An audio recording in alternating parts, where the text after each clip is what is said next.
Ito na lang, ito na lang. Gano'n ba yung kamatis mo? Kamatis na lang? O, yan na lang. Ang kamatis namin, boss, pampakinis, pampaflawless, pampupugi. Oo, yan. Narinig ko sa mga tatanda kayo. Pampakinis nga daw eh. Sige nga, bigyan mo nga ako niyang... Ang tanong, umasa ka pa, napuputi ka pa? Ay, grabe ka naman sa akin, boss. Ganyan ka na ba sa mga customer mo? Sige, kaya siguro hindi ka nabebenta. Ganyan mga... Sige, pumili ka na. Hindi na, boss. Wala na ako ng gana eh. Grabe ka naman sa akin. Yo, makapunta nga ng palengke at makabili ng mga gulay-gulay. Gulay ka dyan. pala dito. Gulay, boss, gulay. Gulay ako. Boss, tatanong ko lang sana ito, magkano sana yung ampalaya na yan? Mag-aampalaya ka, boss. Kasi paborito ng misis ko yan eh.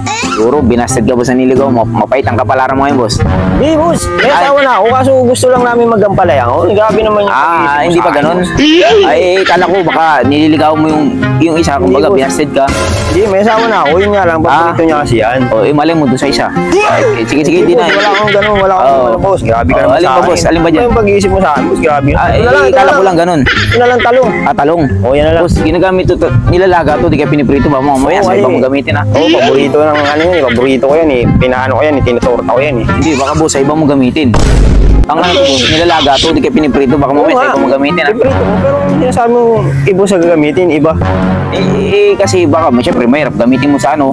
Hindi, boss. Kakapi ka naman sa akin, boss. Hindi, siyempre, lutuin ko yan. Paborito ko yan eh. Hindi ba ganun? Hindi, boss. Kakapi ka naman sa akin. Sige, yan, no. Ayan, boss, talong, saka ano. Ito na lang, ito na lang. Gano'n ba yung kamatis mo? Kamatis na lang? Yan na lang. Ang kamatis namin, boss, pampakinis, pampaflawless, pampupugi. Yan. Narinig ko sa mga tatanda kayo. Pampakinis nga daw eh. Sige nga, bigyan mo nga ako niyang... Ang tanong, umasa ka pa, napuputi ka pa?